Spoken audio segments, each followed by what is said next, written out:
there. It is Wednesday, December 3rd, and this is the afternoon shift. I'm Adam Llorens. I'm Max Fuller. I'm not gonna lie. There was about 50 seconds left in our countdown. Oh. I realized I had no aliases. I just made these up. Yeah. I just made these up in the last 50 seconds. Okay. So we're working with it. You're going with the flow. Okay. Okay. Max Fuller, a.k.a. Yeah. Kim Fro Slice. Okay. You ever heard of Kimbo Slice? I have. Back in the day? Martial artist. Yes. Legendary yes. mixed martial artist. Yes. Started off farting people in driveways. Oh. In people's front yards. Okay. And then went viral. I Yeah. remember that was one of the first. That's one of the first YouTube kind of videos I remember. My cousin being like, "Look at this dude knocking people out in someone's garage," Yeah. and then he turned into a legendary legend. UFC figure. Yeah. Yeah. So shout out to Kimbo Slice. Yes. R.I.P. to Kimbo Slice. I'm Kim Fro Slice. Yes. AKA. So this is one I kept in the back pocket. It's almost too easy for situations like this. AKA Max Prescott. Okay, Dak Prescott. We love Dak Prescott. Yeah, he's pretty good. He's playing the Vikings next weekend. He is. Supposed to be on Sunday Night Football. We'll see if that gets flexed out. I think I did some investigating. Yeah. I don't think it's getting flexed. Contrary to popular belief, I don't think it's getting flexed but there is a lot of options. There's a lot of good games that week. Yes, that could the world could be exposed to Minnesota's problems next weekend. Yes. Dak's got a big game tomorrow night against the Lions, of course. So that's kind of an elimination game for the two teams. Yeah, every game is the playoff game for the Lions and the Cowboys at this point because it's just a crazy NFC this year. AKA the Black Harvey Levin. Okay, I think that's the guy from TMZ. Oh, I think so. Gotcha. I don't know that's his actual name. They precede us on Fox 9. They do. Yes, they do. Yes. Yeah, they open for us. They're our opener. You know what I'm saying? They got I think they got a bright future. Those TMZ I would guys. say so. Yeah, they're on it. They're on it. They are on it. They used to be, disreputable. But now when they say something, because back after the whole Lil Wayne debacle several years ago, when they said that Lil Wayne had died, which is one of the worst 3 hours of my life. I don't even know if it was that long. It felt like it. And then that obviously proved to not be true. But ever since then, they've been spot on. Yeah. I mean, obviously, infamously, perhaps dubiously, they were the first ones on the Kobe Bryant. I feel like I heard about Michael Jackson and Prince from them as well. So they're on it with that stuff. They obtain videos that no one else can obtain. So. They're a pretty good, damn good source these days. If TMZ says it's true, it's true, and if the afternoon shift says it's true, that's true. It's also true. That is very true. Yes. It is a very jam-packed show that we've got here. Yes, sir. If you watched us yesterday, we were covering the Somali ICE story, and it's continuing to develop. At any moment now, there's going to be a press conference being held by Somali Americans and allies at the Brian Coyle Center in downtown Minneapolis to denounce the targeted deployment of ICE against Somali Americans. And coming up on the show today, we're going to be covering this at length here. We have somebody representing the CEO, actually, of Isuroon. I believe I'm pronouncing that correct. It's a woman-led Somali organization, kind of a grassroots sort of thing, and an immigration attorney coming on during the 3 o'clock hour. So it'll be a lot more of this story coming up here on the show. We got it covered wall to wall, and obviously, like you said, there's been a lot of stuff happening. President spoke about it, had some strong words, to put it lightly, about the entire situation, and now we're gonna hear what the community has to say in response here in just a short little bit. That's right. So like I said, at any minute, that press conference, we will be bringing that to you live from the Brian Coyle Center in downtown Minneapolis. But until then, let's get into some headlines here. Maybe we could promote the Instagram account. I don't know if we promoted that yesterday. Yeah, I don't think we promoted it yesterday. Yeah, it's afternoon shift _ Fox 9. Jinx, you owe me a soda, by the way. I owe you a soda. How many followers are we up to? We're at 268. Okay. 268. So, it's brick by brick. Right. Guys, I have something to report. Yes. Oh. On our YouTube, we have someone who's saying hello from Germany. Alex from Germany. So global. Hello. Hey, guten Tag, my dog. See. What's up, man? Yeah. What's going on? What's up, dog? All the way out here in Germany? Yeah. Maybe I met him on my travels. That's what I'm saying. I'm not gonna take credit for it though, but that's pretty damn We need cool, some sauerkraut here, and he's some also said, beer. listen, I get it. I've heard this before. It's a critique for sure. I got to think about our English as a second language viewers out there. Alex, who first he said hello from Germany, and then he said, I guess when you watch this in half the speed, you might understand something. Maybe I'm talking too fast for you, Alex. I apologize. It's also, what is it, 10 o'clock over there? 9 o'clock, 10 o'clock? It's late. It's a late night for late. sure. It's like 8, 9, 10, 11. You know, This maybe is prime time. Yeah, exactly.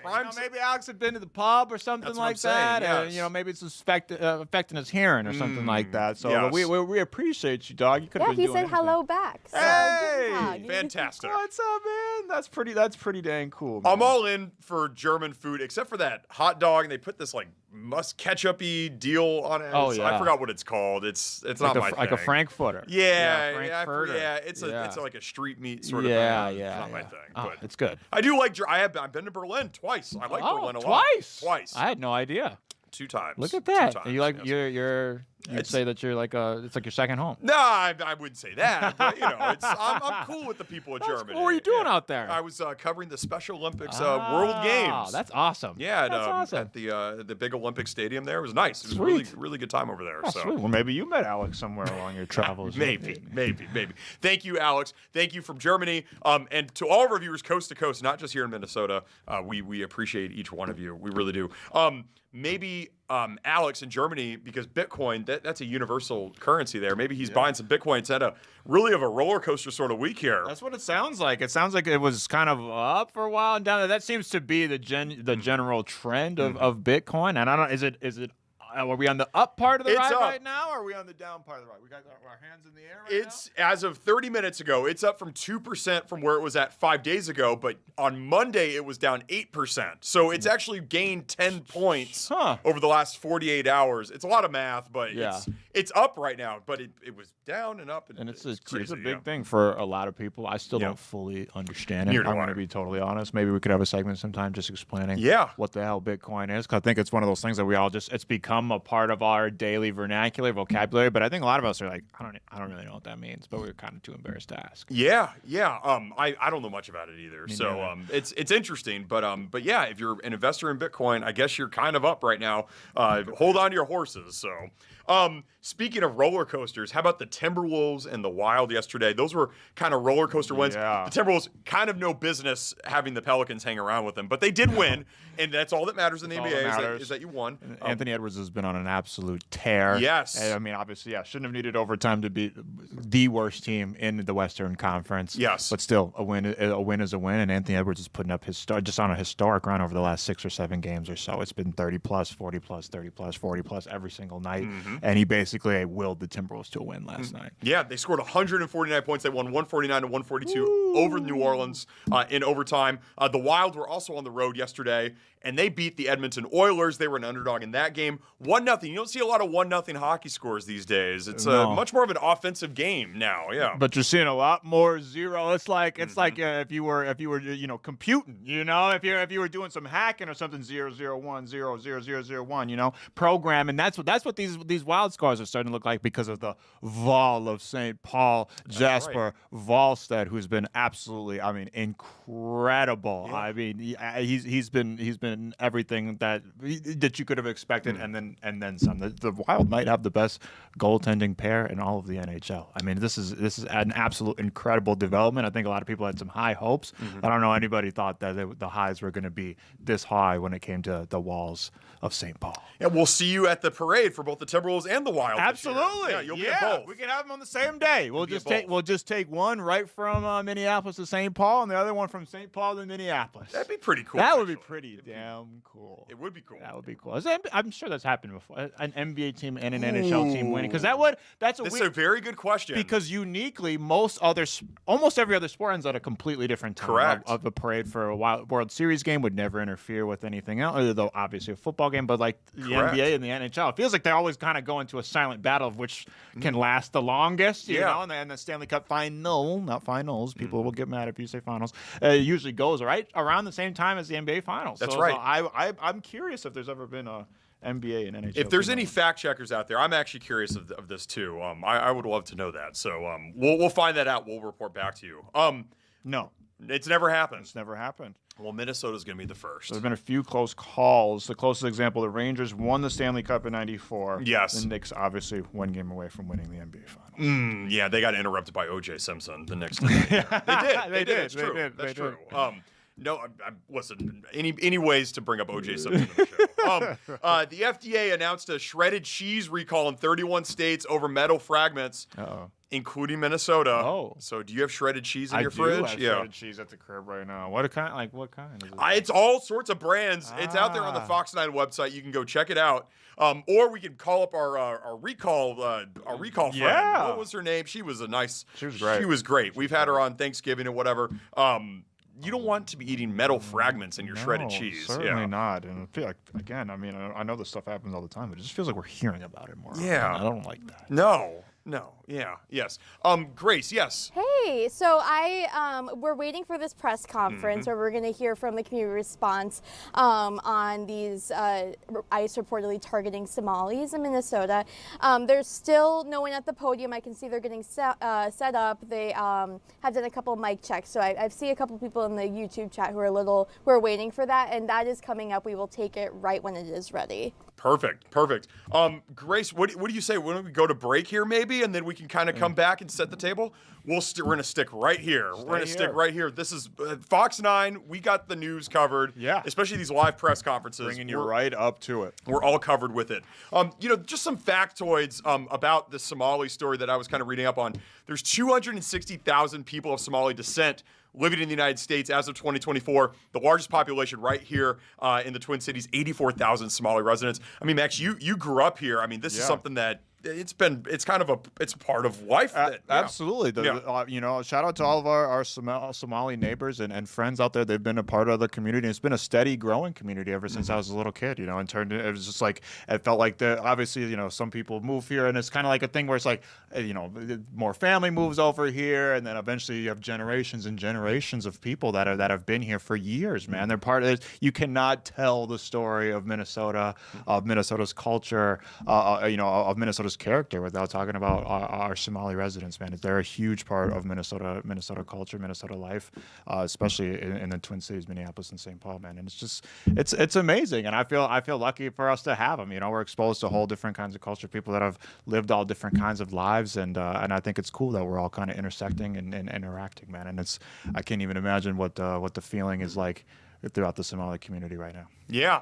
One of my favorite segments that we've done on the show was the Hoyo Sambusa founder. Yeah. Came in, brought this. I had never heard of Sambusas before, brought the Sambusas in. I went to Midtown Global Market a couple months after that interview just to pick up Hoyo Sambusas. For sure. They were that good. Yeah. And it's just the story of it was fantastic, and all of it was really good. A lot of people think that Somali residents in Minnesota weren't born here. It's not true. Over half were born in the United States.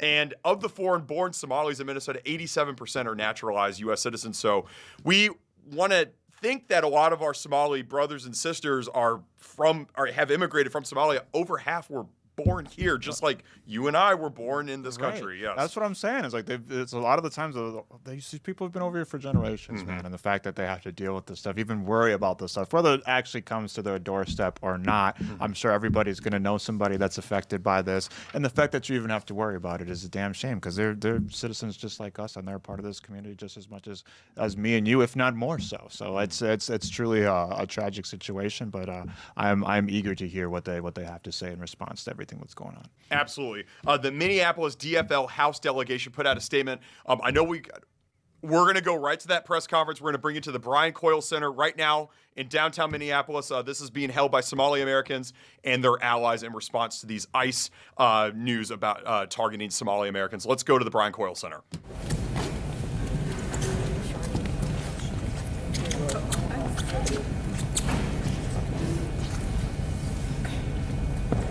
All right, is everybody ready? I see. All right. I'll start. My name is Jaylani Hussein, Jaylani Hussein. I'm the Executive Director for the Council on American Islamic Relations. I start, first of all, to share with you my story. My family immigrated here to Minneapolis, to Minnesota in 1993. We immigrated on February 16, one of the coldest days of that year, I think, or at least to me. And we came here where there wasn't really that many people of color. But Minnesota, what I have found in Minnesota is, as my father says, we came to a cold place, but we found people with warm hearts. And now, 30 plus years later, I'm as Minnesotan as you can get. In fact, I was in a deer stand not too long ago. I did not get deer. But today we're standing because my community, the Somali immigrant community, and our broader immigrant community is under assault.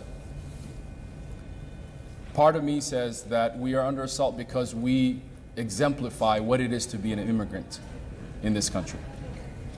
Somali Americans are hardworking bus drivers, engineers, doctors.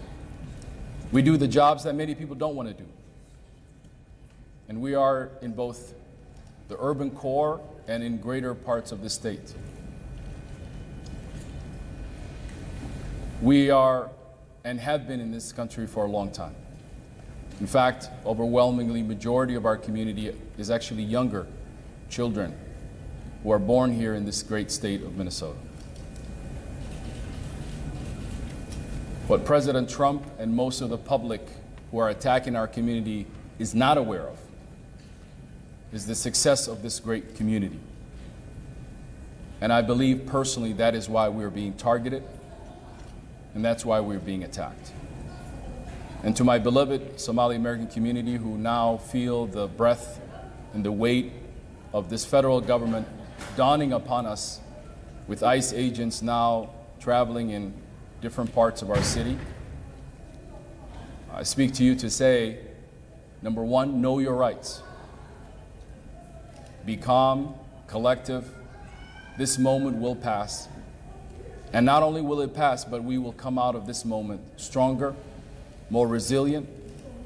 And for the first time, we will be sharing our culture, our incredible hospitality, our hard work, and the stories that we have kept so long inside of Minnesota to the greater part of this nation. And not only our food and sambusas and all the other things that we have will become mainline, but it will show the resiliency of our state and our community. In this moment, it is understandable to be frustrated and in fear, but rest assured we are here to let you know that we will prevail.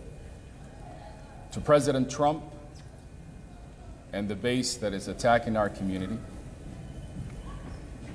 we understand that you are here to divide us, to create fear amongst us, and to selectively target the blackest immigrant and Muslim community in this great state. President Trump has had a history of targeting black people long before he ever ran for any office. And we know that the identity of who we are is part of the attack, and also as being Muslims and being immigrants. In fact, we know in our community we have some of the smallest number of undocumented Somali Americans. Majority of us are U.S. citizens, even a majority of even that born in the United States. What we see today that's happening in Minneapolis is the authoritarian nature of this government and acting as a third world nation by targeting lawful U.S. citizens. We should be shameful of that. And we remind President Trump and the Republican leadership of this state and across the country, Somali Americans are not monolithic to any community. We vote for the Democratic Party, we vote for the Republican Party, and for the first time we saw a shift, not only in our community, but other communities who voted actually for President Trump. We want people to understand that our community is sophisticated, capable, and very smart. In fact, in this moment, we are calling upon our neighbors, those who we have built great relationship with, to speak up, to stand up, and to share to the rest of the country what it means to be a neighbor to a Somali American, to be taught by a Somali American, to be driven by a Somali American, and to live and see a world where Somali Americans are not just an asset, but an important asset to the future of this state and this country. I personally sit in this moment as President Trump continues to target us. And I see a moment of inspiration even in that vile hate toward our community. He is inspiring a generation of young people today who are on social media watching this and recognizing that his seat that he's sitting in as the President of the United States, he is inspiring a young Somali woman, a young Somali boy to become a president of the United States in near future. We are not a community that retreats. We are a community that leans in. We are a community that's civically engaged. We are a community that cares about our neighbors. And we are a community that believes in everything great about this nation. Not only do we serve in the Army and police departments, but we are part and parcel of everything that happens in the success of this great state and our country. This is a moment for all of us. And in this moment, we ask for everyone to show their humanity and to show love in the face of hate. And I know this moment will pass, but history will remind us of what we did in this moment, how we stood next to each other, and how we reminded each other of the best ideals. On a suburban cul-de-sac somewhere in the outskirts of this city resides 5 children who each could claim that their ancestors came from other parts of the world. But every single morning in this country, those 5 children ride on a school bus looking at each other as Americans, as friends, as neighbors. That is the America that we live in. That is the America we envision, and that is the America of today and tomorrow. Thank you. Now, I have Senator Zainab. Thank you, Brother Jaylani.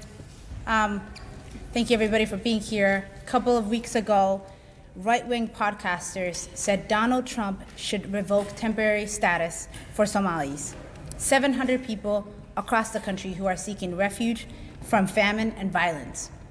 So Trump did, and Republicans applauded or said nothing. Then Trump's agencies said they would be investigating false accusations connecting Somali citizens and terrorists. Again, Republicans cheered. Then we heard ICE agents would be coming to Minneapolis, where almost every Somali person living here is a citizen, many of us 2nd or 3rd generation. And again, Republicans either thanked him or said nothing. Yesterday, Donald Trump exposed what he really wants, what he really thinks, that Somalis are garbage. And that he does not want us here. That's dehumanizing and hateful language, and a direct threat to denaturalize and deport American citizens like myself. And where are the Republicans now? This morning, I emailed Republican leaders in the legislature and asked that they join us here, and that they speak out publicly or contact me directly and condemn what Donald Trump said about their fellow Minnesotans, their fellow citizens. So far, no response. My offer still stands. The actions taking place against Somalis in Minnesota include ICE, Border Patrol, the DEA, the DOJ, the Treasury Department, Homeland Security, the ATF, and the FBI. They are throwing the full weight of the federal government against a tiny population of people, maybe 80,000 in Minnesota and a couple 100,000 across the nation. We are a fraction of percent. Why us? Is that because we're tiny and most Americans don't know a Somali person and he thinks he can get away with it? He can start with us, but it will not end with us. This is a defining moment in the history of the United States. We are a nation of immigrants and of rights, but only if we are brave enough to defend it. What we do now, collectively and individually, determines what kind of country we are. I'm asking every Minnesotan and every American to stand with us now and prove to the world, as we have many times before, that as a nation we are stronger than any authoritarian dictator. Thank you.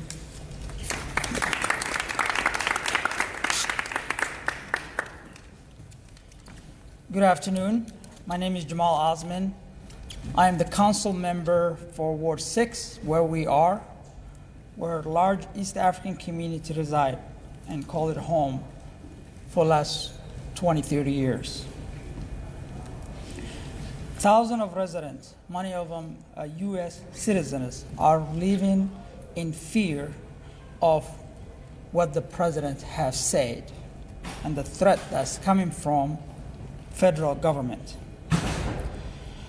The fear is not abstract. It is felt in homes, in schools, in mosques, in the communities. Even my own daughters, who are 100% American, are asking, why us? Why are we getting singled out? No children should feel unsafe because of their skin, or their religion, or of the language of their grandparents spoke. What we're seeing right now that's coming from our president is not just politics, it's a dangerous act of othering a fellow American. History warned us that dividing citizens, us versus them, puts nations at risk. As a council member, my responsibility is to ensure that every resident, every immigrant, every refugee knows their rights, have access to resources. So I'm calling out to the entire Somali community in Minnesota. You're not alone. We're with you.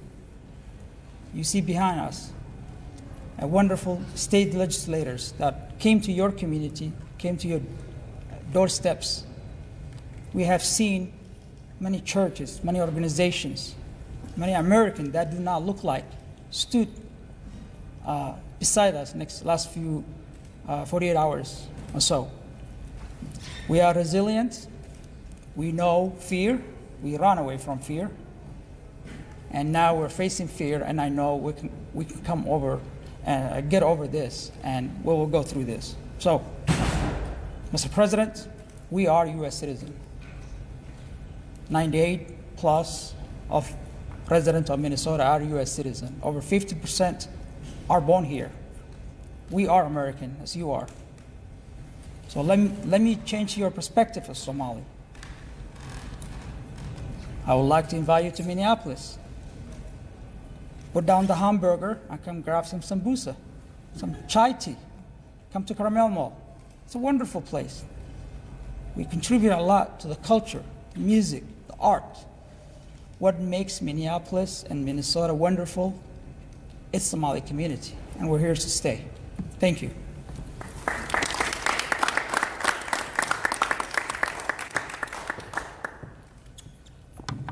Hi, my name is Oreen Chowdhury. I'm the council member to the 12th Ward, and I am the chair of intergovernmental relations. And I'm also the eldest daughter of working class Bangladeshi immigrants. And my family, when they came to the cold state of Minnesota for the first time without their cultural foods, without the mosque that they grew up and felt welcome in, they found welcoming from our Somali community. Our Somali community opened doors to stores that had spices that allowed us to make the food that brought comfort, had established mosques where we could practice our faith in community with all of our neighbors, and then also grow our culture and share our culture here in the state of Minnesota. And today, our Somali community continues to share all they have to give with descendants of German ancestry, Norwegian ancestry, French-Canadian ancestry, you name it. And that's what's truly Minnesotan. That's what Minneapolis truly is about, is this wonderful, amazing exchange of cultures and customs that I say makes our city the envy of all cities in the state of Minnesota. The fact that we have cultural corridors, events, markets, all this to give, that creates a very, very vibrant and unique mosaic in our state. And I stand before you today as our Somali, Latino immigrant neighbors have been in the last few days, last few months, stalked, harassed, kidnapped with no due process, have had strange men with masks on their face enter their buildings without permission, wait outside of their schools, all in a way to break apart our communities and otherize us and take away the vibrancy that makes Minnesota and Minneapolis so strong and so unique, and also creates the economic engine of this state. I want to say, this is a moment for us all to use our voice to ensure that we do not pit each other against one another, to stand up for our Somali community, to share the amazing experiences that we have shared with one another as Minnesotans, and to also understand an attack on the Somali community is an attack on the Latino community, the Afghan community. Any person who wants to have liberty and freedom in our state and in our country. And what the president is seeking to do is weakening our nation and making a mockery of it in the world. To our communities, I want to encourage you to stay vigilant, stay in communication with one another, know your rights, share what rights are to your neighbors, make copies and carry any valid immigration documentation, and carry proof of citizenship if you have it, because we know that under this Trump regime, authoritarian regime and Supreme Court, they are targeting people based off of the language that they speak and the color of their skin. They are racial profiling. In the city of Minneapolis, we have a great resource, the Office of Immigrant Rights and Refugee Affairs. I encourage you to connect with them to know all of your rights and then also seek different resources, whether it's legal resources, other community networks. We have been working diligently to build that up as the city of Minneapolis. In Minneapolis, I want to remind everyone, we do have a separation ordinance in place that requires that no city employee, especially our police department, fire department, does not do the work of ICE and does not do immigration enforcement, and we are currently in the process to strengthen this to ensure that none of our city resources are used for the purposes of immigration enforcement, that our employees have ongoing training so they are aware that we are not going to be doing the work of ICE, and that there is strong reporting measures in place to understand if there are requests from the federal government or if actions do take place. The last thing that I will say is I'm not afraid, and I don't think you should be afraid either, because that's the purpose here. To create political theater, to strike fear in our communities, to divide us, to put us in different silos. But together, across communities of immigrants, whether you're a 7th generation Minnesotan with German heritage or a 1st generation Minnesotan from Bangladesh, or our vibrant Somali community, together we are much stronger. And they can try to tear apart our families, they can try to break our communities, but they're not breaking our spirit. They are trying to bury us, but they're forgetting that we are seeds, and we will continue to move forward. Next up, I will welcome Representative Aisha Gomez. Thank you. My name is Aisha Gomez. I serve as the state representative for District 62A, which is South Minneapolis. I represent, and Representative Mahmoud and Senator Fateh represent a part of town that is being targeted by Trump's fascist troops. What we see is aggressive and divisive tactics being used on our streets. And so what's happening right now is that, our neighbors from the Somali community are being scapegoated. And this is something that happens throughout history, and that unfortunately, we've seen repeatedly in our country. It's a distraction tactic. It's designed to elicit fear and to sow division. And Southside's not standing for it. Not in our community, not on our streets, not in our city, not in our state. And so you heard a couple speakers talk about how important it is to know your rights in these moments. And it's important regardless of your immigration status to know your rights in these moments. Senator Mohammed talked about contacting Republican leadership today. Well, I'm old enough to remember when Republicans said that they cared about the Constitution. And so whether they have conveniently forgotten about that in this moment or not, that document still exists. And that document guarantees rights to people in this country, regardless of their immigration status. Because what's true is that if one person in our society doesn't have a civil right, it's not a civil right. If one person in our society is denied the right to due process, none of us have the right guaranteed under our Constitution to answer our accusers in a court of law. And so we have rights in our homes. We have rights as we walk down the streets. The first thing is that you don't have to answer your door to these people. You don't have to open your door. Your home is your home. Nobody can enter your home without a signed judicial warrant. You should know that ICE agents will lie to you. They will show up and they will try to gain entry to your home through deception, and they're allowed to do that. You do not have to answer anyone's questions. You do not have to submit to questioning without an attorney present. If you are detained by federal agents, say nothing, sign nothing, request an attorney. If you're in public, ask if you're free to leave. If they say yes, then leave.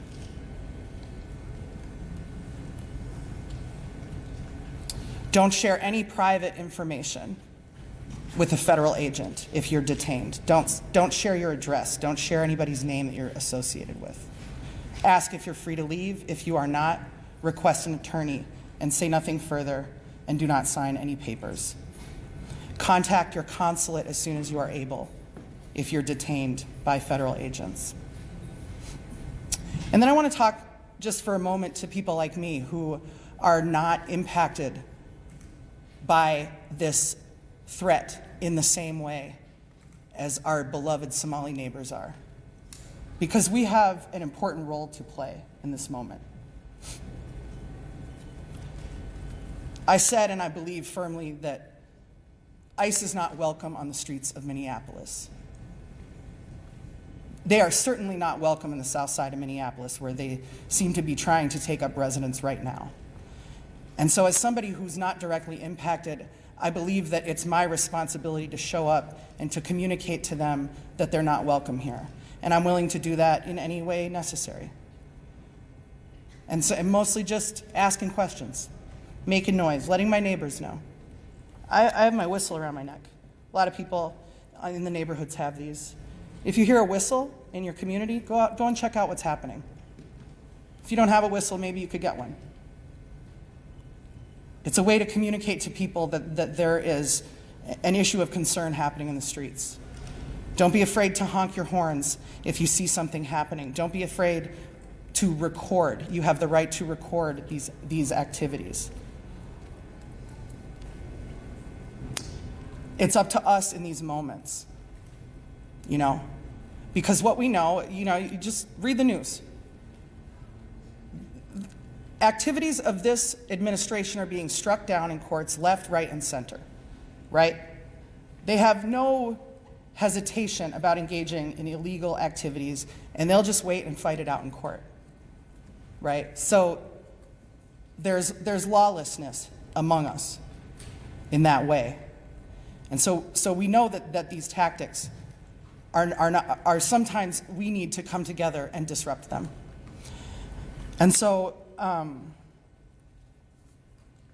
yeah, I just would say, we have to stay vigilant. We have to stand together, be there for your neighbors, learn what your rights are, share them around, have each other's phone numbers, and know that we have what we need to protect our communities in this time.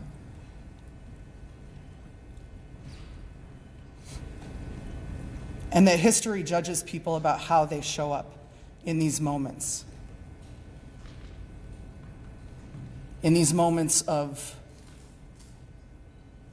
authoritarianism being on the march, in these moments of fascism, in these moments where people in our community, beloved members of our community, are being scapegoated for a very specific reason, so that none of us pay attention to the fact that they want to cut tens of millions of people off health care so that the rich can have a tax cut, that they want to cut people off of food so the rich can have a tax cut. Okay, they don't want you to pay attention to the fact that, the billionaires are running our country. They want us to attack our neighbors, and we're not doing that. Thank you.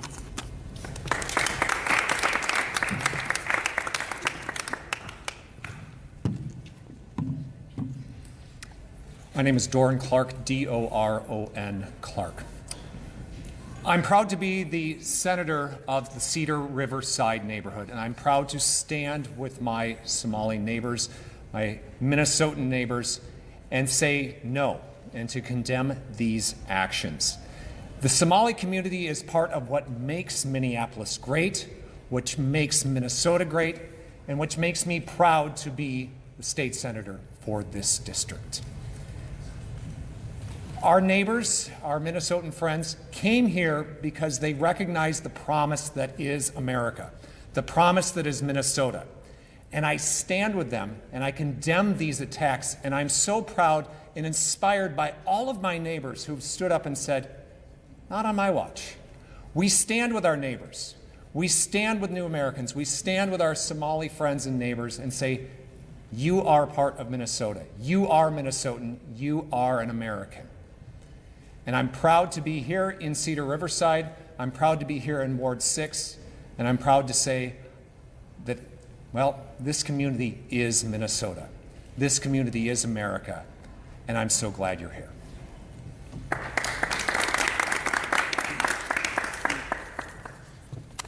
Thank you. Also very proud to be here. My name is Scott Dibble, D-I-B-B-L-E. There's no R in my name anywhere. So good afternoon, and thank everyone for being here. We are here today speaking with one voice, as council members, as legislators from the Senate and the House, as DFLers, to call upon our Republican colleagues to join us in repudiating the hateful and racist comments made by their party's standard bearer, the president of our country, Donald Trump, when he referred to Somali Minnesotans and Congresswoman Ilhan Omar as garbage. I want to be absolutely clear, these comments do not exist in a vacuum. They are not simply political rhetoric. They are dehumanizing attacks aimed at an entire community of Minnesotans, our neighbors, our coworkers, our family members, our constituents, and our friends. And in Minnesota, we know all too well the consequences of dehumanizing rhetoric because we have lived that. We are still grieving the assassination of Speaker Melissa Hortman and her husband Mark, and the attempted assassination of our colleague, Senator John Hoffman, his wife Yvette, and their daughter Hope, acts carried out by an individual radicalized by exactly this kind of language. When leaders in power demonize and dehumanize, it is not metaphorical. It sets the stage, it gives permission, it lights a fuse, and it has to stop. I want to speak personally for just a moment. I'm an out LGBTQ legislator, and my community has been the target of violence, real physical violence, because of the exact same playbook of dehumanization. We have seen far-right elected officials call LGBTQ people threats, groomers, predators, abominations, and we have seen performers demonized. We have seen transgender youth and their families singled out and shamed. We've seen them fundraise off of our existence. And we've seen what happens after the words. Armed protesters outside of our gatherings, threats against our clinics, violence at Pride events, and of course the Pulse nightclub and the Colorado Springs massacres. Words have consequences, and dehumanization is the runway to violence. Decades of research make this plain. It erodes the moral inhibitions that usually prevent people from harming one another. It increases aggression, makes violence not only seem permissible, but justified. It has played a central role in history's worst atrocities, from the Tulsa massacre to the Holocaust to the Rwandan genocide. It harms mental health, causing fear, isolation, shame, and trauma, and it reinforces social hierarchies that deny people their rights, their dignity, and even their safety. So when the President of the United States calls Somali Minnesotans garbage, he is not simply trying to score political points. He is telling his followers explicitly and implicitly that these families, these workers, these students, these elders are less than human. And when leaders stay silent in the face of that message, they are sending a message of their own. As Mahatma Gandhi said, silence becomes cowardice when occasion demands speaking out the whole truth and acting accordingly. And Dr. King said the ultimate tragedy is not the oppression and cruelty by the bad people, but silence of that by the good people. And this is one of those moments. Today, we call upon our Republican colleagues to stand up publicly and reject these racist and dehumanizing statements, not for us, not for political theater, because our state, Minnesota, and Somali people, our Minnesota, depends on it. Somali Minnesotans, you deserve to know that your elected officials see you as full human beings, that we will protect your dignity, that we will not tolerate language that places you at a greater risk of violence. Every elected official, every one of us, has a moral obligation to stop the slide toward dehumanization wherever it appears. We cannot claim to value safety or stability or the rule of law or even Minnesota's future if we are unwilling to confront the rhetoric that undermines all of those things. Robert F. Kennedy reminded us, each time a person stands up for an ideal or strikes out against injustice, they send forth a tiny ripple of hope. Well, let's start that ripple today. Let us show Minnesotans, especially those who are frightened, who are targeted, who are hurting, who are discouraged, that we are capable of moral courage. And to our Somali neighbors, and I should mention that I'm proud to represent Elia Park along with Councilmember Osman, where many Somali friends live. To our Somali neighbors, we see you, we value you, you belong here, and we will stand up for you. Thank you. And I introduce our Senate President, Bobby Joe Champion. Let me first say that I want to make it very clear that I stand with the Somali community because they are our community. And you know, I was thinking, because I heard so many great speeches already and really people laying out the reality of how important the Somali community is to Minnesota, but also how important the Somali community is across our wonderful nation. I thought about it, and here's the thing that I will say. My presence here today is because I represent the African American community, but also being the president of the Senate. We understand political violence, we understand violence against our communities, and so my presence here today is a demonstration and an act of love. Love is an action word. It's not one of those things that you say and you put it on the shelf, but you demonstrate love, and I'm standing here, as do others who are in the street and other places. They are demonstrating love. I believe that love drives out hate. But you got to be very intentional about it, because if you let hate reign supreme, then our young people and other people will believe and think that the sort of behavior and the words that we hear coming from Washington, D.C. are appropriate. I believe that light drives out darkness. And some people may say, oh, where do you get those things from? Well, you know, there's this little thing that I read that's called the Bible.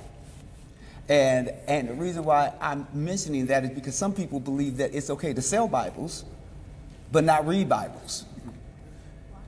And you know exactly who I'm talking about. You can see from time to time that the person has had a Bible in their hand and the Bible's been upside down, and that's how you can always tell that they're not reading it, because it's upside down.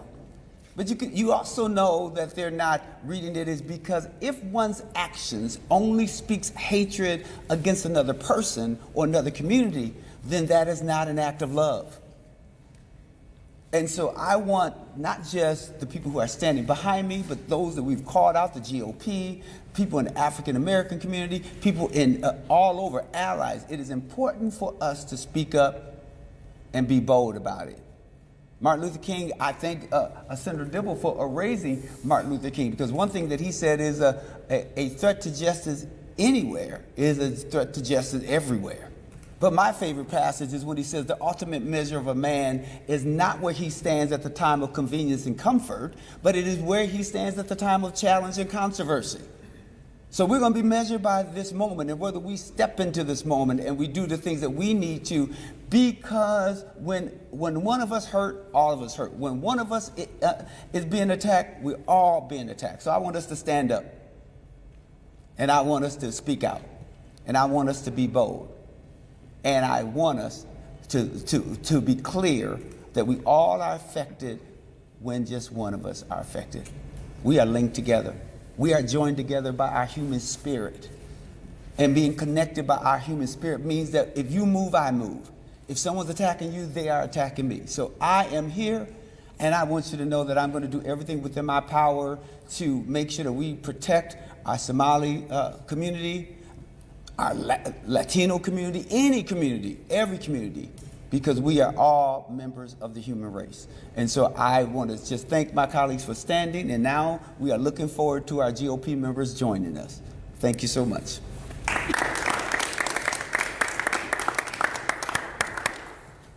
Good afternoon. My name is Jamie Long. I am the House Democratic floor leader and a Minneapolis representative. I am proud to represent Somali Americans.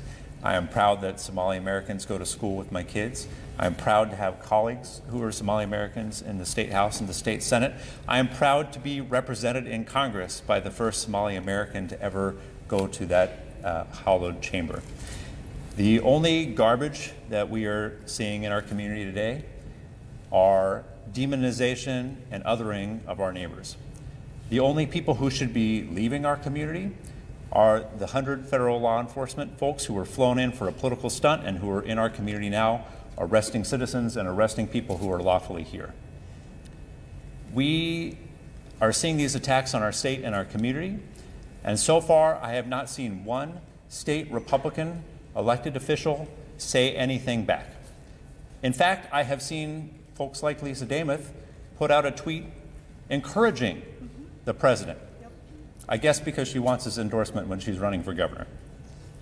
We are here with our Somali neighbors because Minnesota is a welcoming place, because Somali Americans came here fleeing political violence, and now they are facing that here in our state. We welcomed the Somali community to Minnesota with open arms before, and we will hold out those arms to embrace the Somali community now, because they are not going anywhere and they are our neighbors. Good afternoon. My name is Mahmoud Nur. I'm a state representative for this district, Mohamudnoor. I know that our community is under attack right now. People are fearful. But let me tell you this. For some of you who have arrived to the state of Minnesota, the airport, the people who walk in while you're walking out of the airplane are East Africans, Somalis, who are getting that flight ready to go back. The ride that you took from the airport to the place that you are going probably had a Somali person bring you here. To the different places that you may go, to the hospitals that you may visit, you will see the doctors, the nurses. To the schools that you go, you will see the teachers. You see, this is not a unique story to anybody. We are through and through Americans like any other community. This place that we're in right now in Cedar Riverside has been called different names. This is not the first time that this community has been demonized. It has been called the no-go zone, the shithole, different names. This is not who we are. This is not who we are as Americans. Forget about being Minnesotans. We can't be looking people down when we feel that it's politically the right thing to do. We can't justify calling people garbage without getting a response from other people who are sitting around you.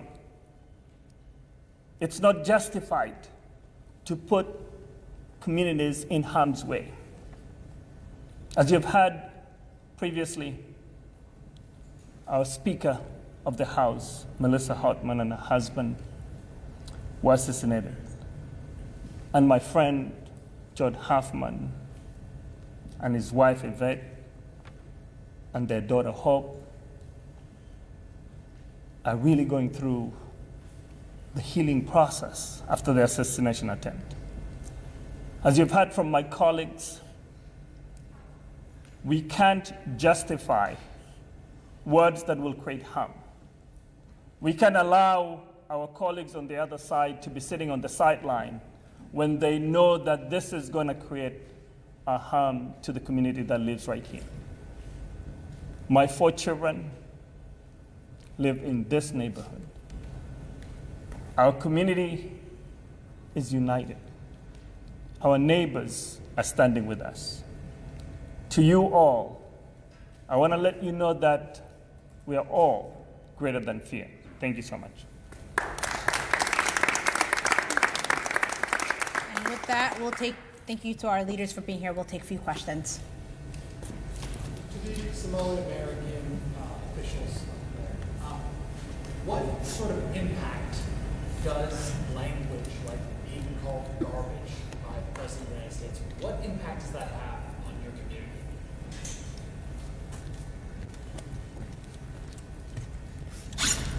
Thank you so much. First, my name is Omar Fateh. I'm the state senator representing Southside Minneapolis District 62. It's OMAR, FATEH.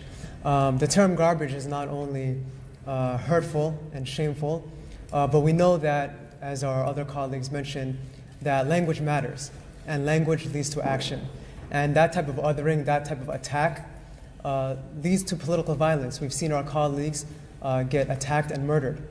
And I appreciate what our allies and our elected officials, Jaylani Hussein and Senator Champion, mentioned about the power in organizing around the Somali community.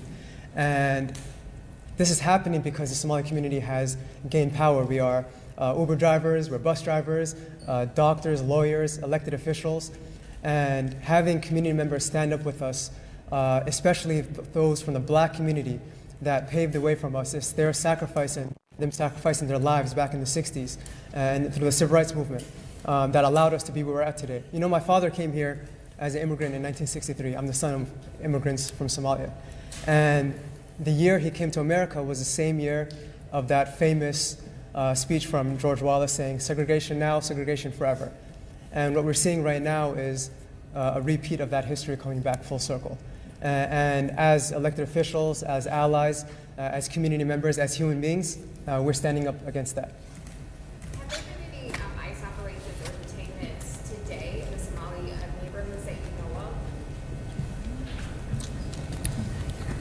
of? So there's been a few abductions, I'll put it that way, and we've seen US citizens. It's not only undocumented individuals.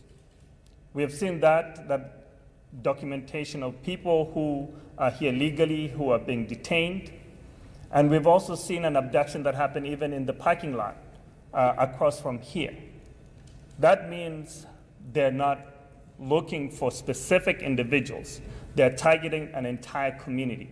Anybody who looks like me, whether you're Somali or Oromo, West African, or anyone who looks like me is now on the target list, unfortunately. And that's not how we do law enforcement. That is terrorizing communities. That is creating a narrative that does not exist. If those two individuals who were detained that didn't show up in Fox 9 News, who showed up with their cameras at that point, I don't know whether they'll have been picked up to Wilma or other places to be detained, for them just to verify who they are. That's where we are today. If they're looking for specific individuals, if it's a targeted process, we will have seen a different response. But this is not targeted response. This is a collective punishment. And just to be clear, there were 2 today that happened. One of them was across the street from this facility. I cannot speak of what has happened today, but that is what happened yesterday. But there's also a lot of folks who have seen them, followed them, to make sure that they're giving individuals their rights, to make sure that they're protected. There are folks who have stood up to make sure that telling people you don't have to answer any questions and helping them understand the impact of the raid that is happening throughout this week.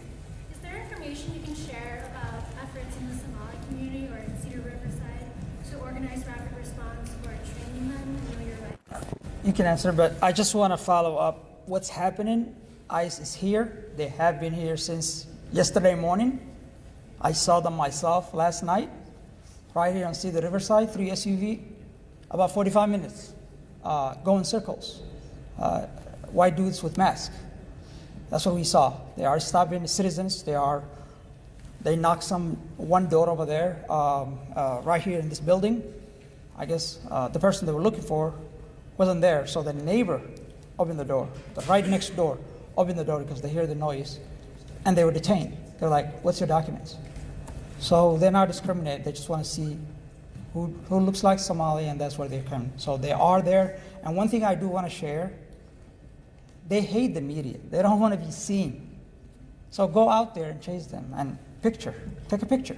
They don't like that. Once they saw a couple media came around, because I did call media, they drove off. They are out there. They are hiding. They are in the community and terrorizing them. So ICE is operating. Well, in my community, Jelani can answer, but I heard plenty. So right now, unfortunately, we just had a press conference this morning with the Immigrant Law Center and Advocates for Human Rights. These are organizations, obviously, that have been doing this work, supporting our immigrant community. We do not have an actual number, partially because even if someone is detained, we will not know that information for days. So the best indicator is the families. We did have some individuals reach out to us yesterday. There are still reports of people being detained and then being released, but that actual number is hard to tell at this moment. We are definitely know that as they are targeting the Somali American community, as others have said also, we are deeply concerned about the undocumented community, because our communities are intersected and living together a lot of times and working together. So we're deeply concerned about that at this moment. There was a question about organizing. Yeah, we already had existing infrastructure for rapid response. I think we are at a moment now where we did not expect this escalation this fast. So we are working. We just had a meeting last night. We're working with other organizations. We need to ramp up and provide a greater support.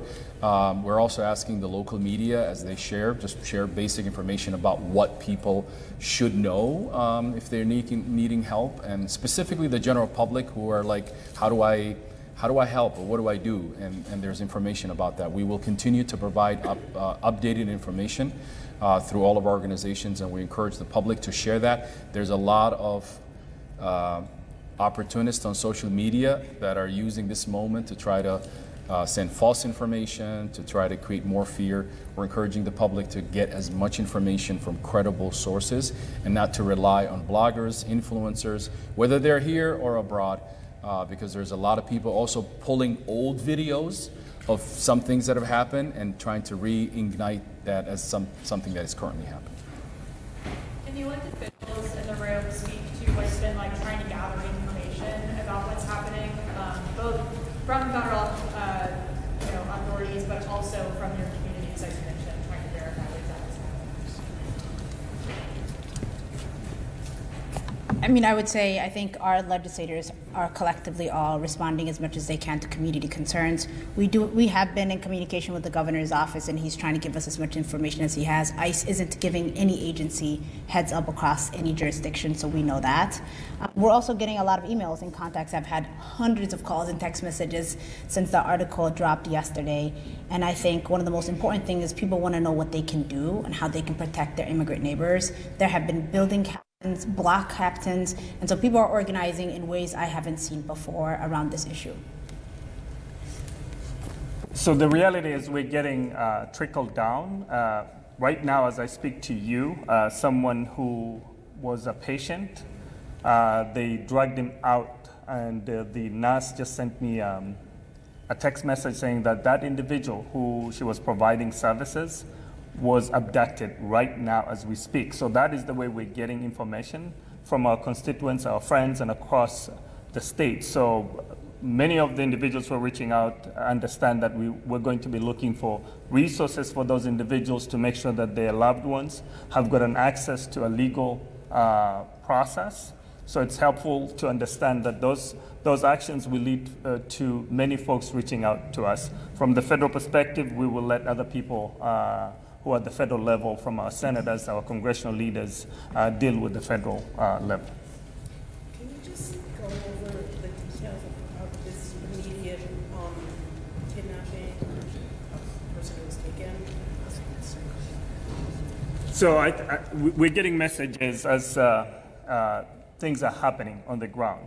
And so the first rapid response, when people know that we are the elected officials, they'll be reaching to us to make sure that we can provide them with the immediate resources for families to track those individuals. One of the individuals who was abducted is now in Wilma. They were picked up from Minneapolis right here, and making sure that folks can follow them.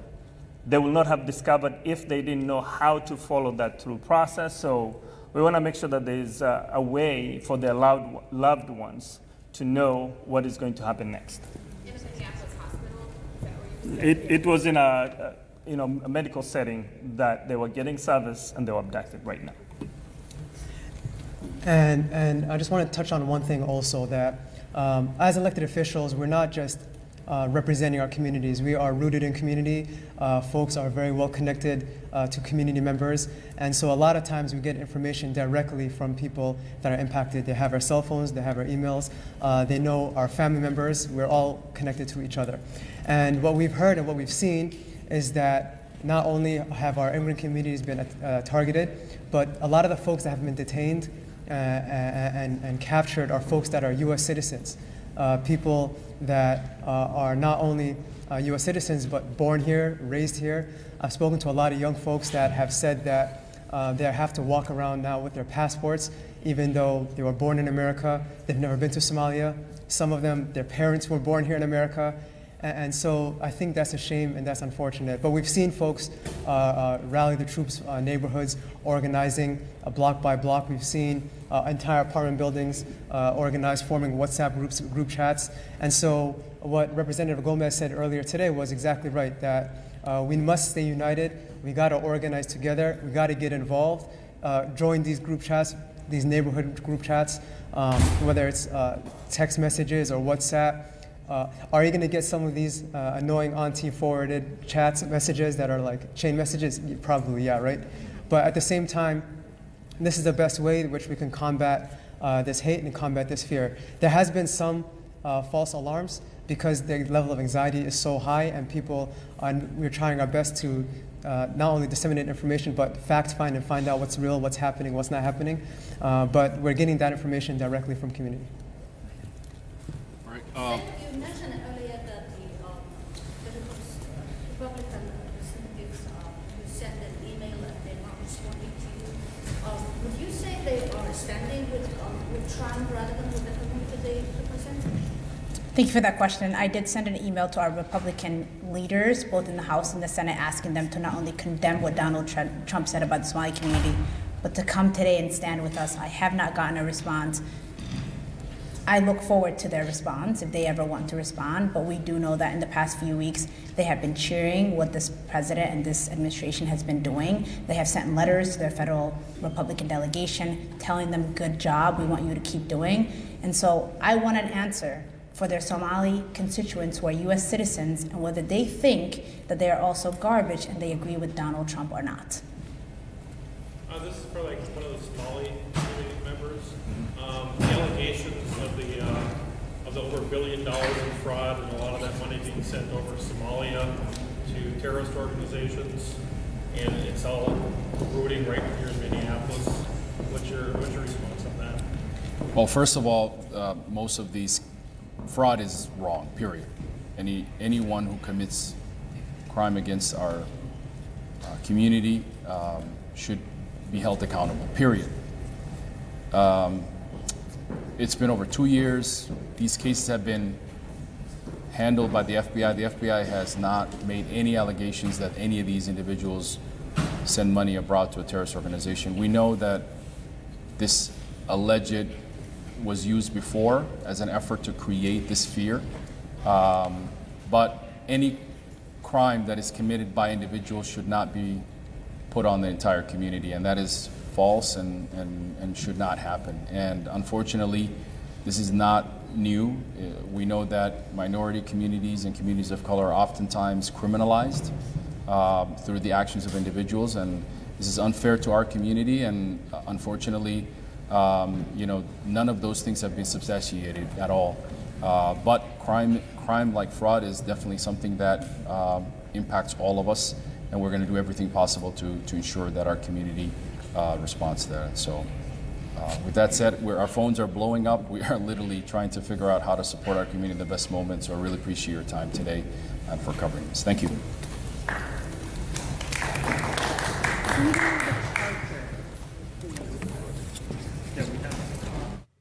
You just watched a press conference that was held by Somali Americans and allies at the Brian Coyle Center in downtown Minneapolis to denounce the targeted deployment of ICE against Somali Americans. Yeah, lots of powerful statements from all different aspects and different corners of the community here in Minneapolis, all coming together to speak out against everything we've been seeing in the news over the last couple of weeks. Yeah, and just during that press conference, Mayor Jacob Frey signed an executive order prohibiting federal, state, and local agencies from using any city-owned parking lots, ramps, or garages, or vacant lots to stage civil immigration enforcement operations. His story just keeps getting deeper, and we're gonna continue to follow it here on the afternoon shift and report on the latest. For sure, breaking it down from every angle, and who better to talk to about this type of stuff than a lawyer? Yeah, that's right. We have an immigration attorney on the line right now, Mark Prokush. Mark, you have been very patient with us. We appreciate your time, sir. Thank you for joining the afternoon shift. Yes, and I think we can hear Mark now. Mark, you just watched that press conference. You've been following the story since the get-go. What's your perspective on all of it? What's the legality behind this operation?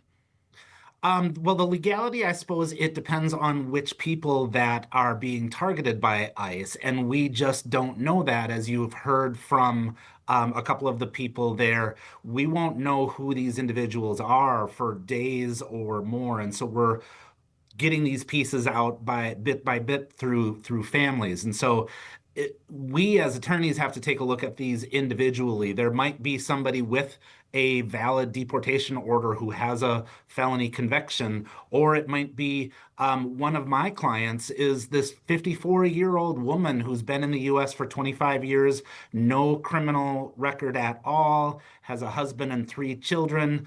Why are they terrorizing a woman like that when she can't even be deported to Somalia anyway today? So in general, if someone is detained, like what rights does the detainee have? Again, it depends on the individual. One of the things that we as attorneys have been doing over the past few months, and we're going to see a lot of them in Minnesota, is if we believe that the government is improperly or illegally detaining them, then we will be filing habeas corpus petitions. It's the oldest right of democracies from 800 some years ago, and then we get to have one of our federal judges review that to see if the detention is lawful. Mark, what's the process like once a person does get detained? Where do they go? What are the conversations like? Where do they eventually end up? And obviously, if they are here legally, do they just get released once that information gets found out? They should be released, yes. But to answer the first part of that question, locally in Minnesota, ICE does rent bed space from a few of the local county jails, like Freeborn, Sherburne County. But what we are now seeing is they're going to be quickly shuffled off to some of the private prisons down in like Louisiana or Mississippi.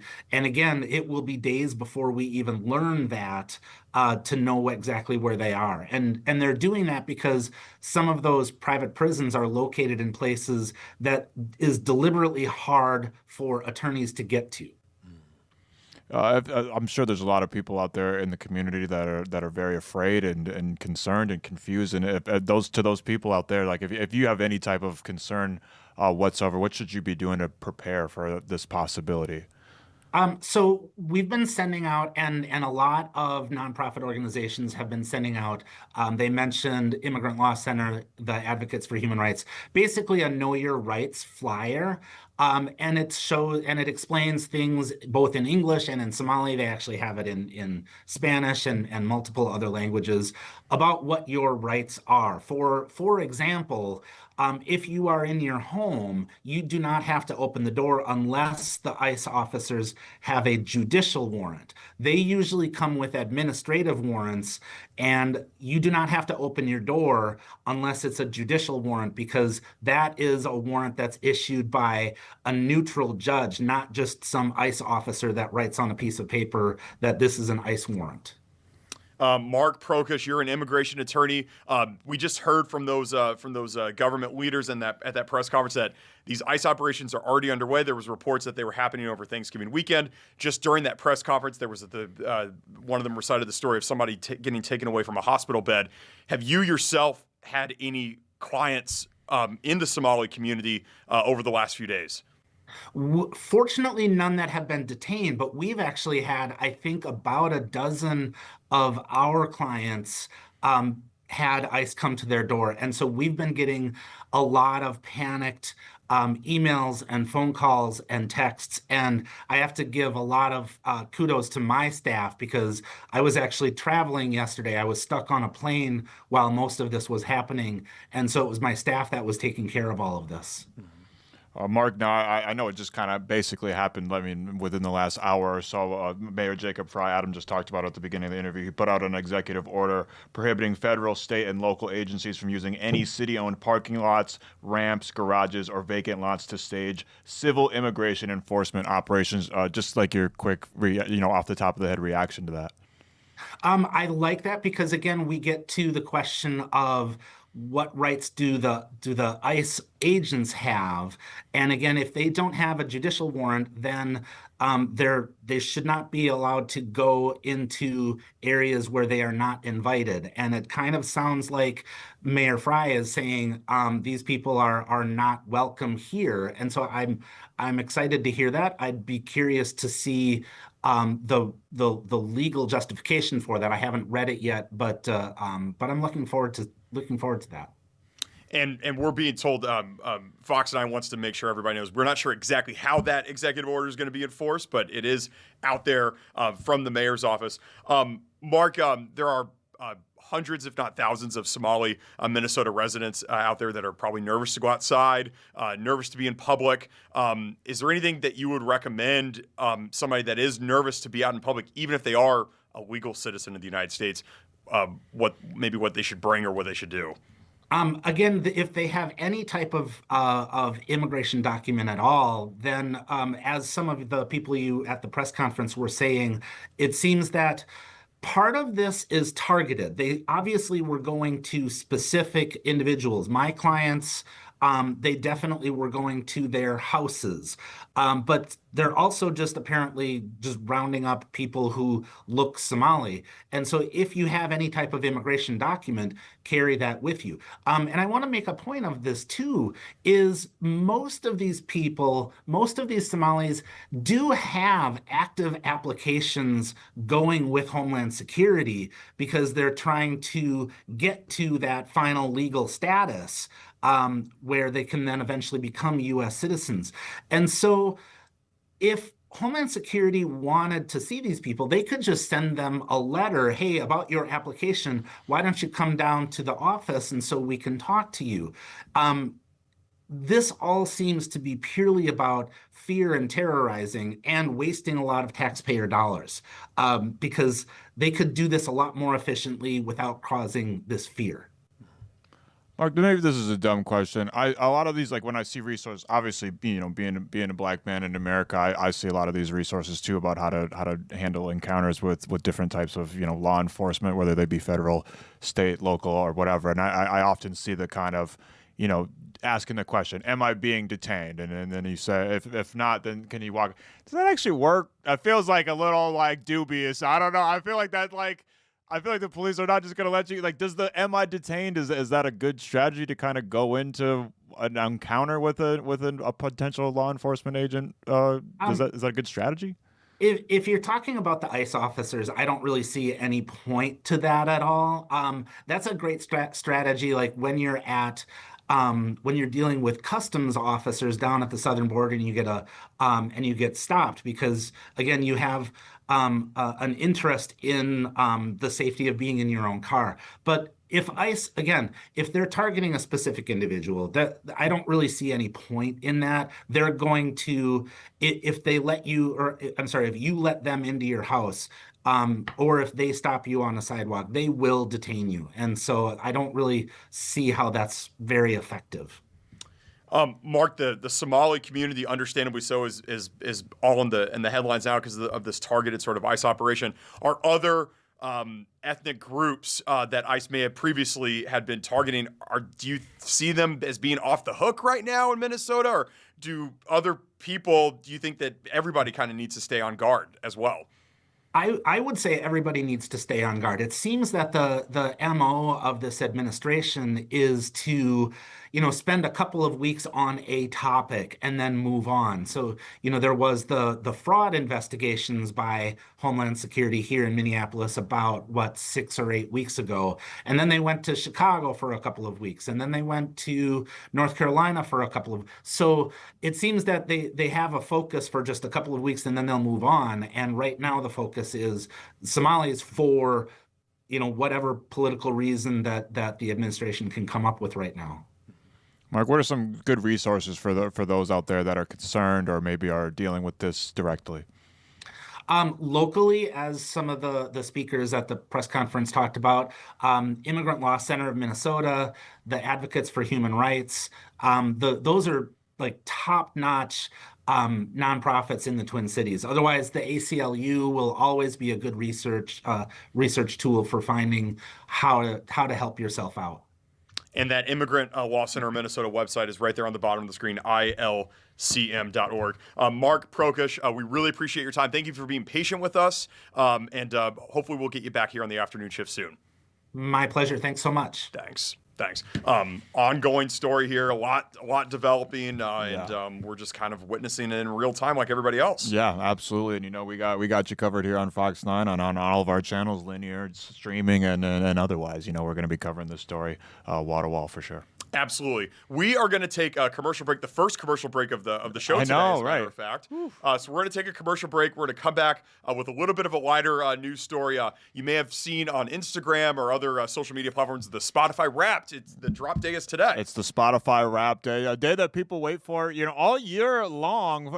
It's been a tradition around these times for years now, and everybody's posting who their top artists and what the top songs are. And we took a poll around the Fox 9 offices. We'll share some of ours as well and take a look at who are the top streamed artists globally in the world. And interestingly enough, for the first time in 2 years, there's a new top artist around the globe. Amazing, amazing. It's not the Beach Boys? It's not the Beach not the Boys. Beach It's Boys, not, dang it. spoiler alert, it is not the Beach Boys.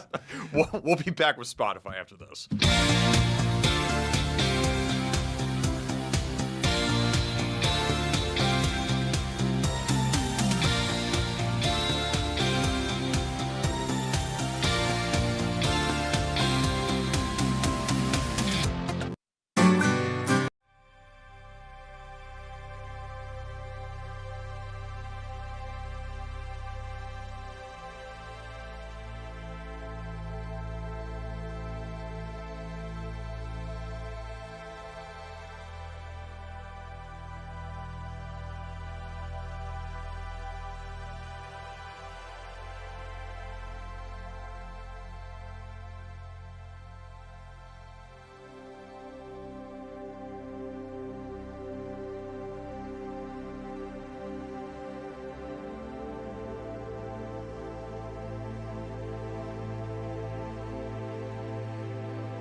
Back here on the afternoon shift. It is Spotify Rap Day, Max. It's a super exciting day, and it kind of is across all the different music streaming platforms now. I know Apple Music has their own similar version of it. Spotify kind of championed it, brought it into the cultural zeitgeist. But the YouTube Music, everybody, we kind of, everybody's not all on Spotify around the Fox 9 offices, but we kind of unified the theme of it all to just find out what everybody's top artist is. I'm sure we'll share ours. I can already guess yours. I'm sure yours has your top artist list probably hasn't changed in like 5 years. It hasn't. I'm assuming I could name yours in the exact order. But I am curious to hear yours, Grace's, Paul's, everybody's. But first, let's hear from the rest of the Fox 9 offices about who their top artist, maybe even their top song is throughout the year of 2025.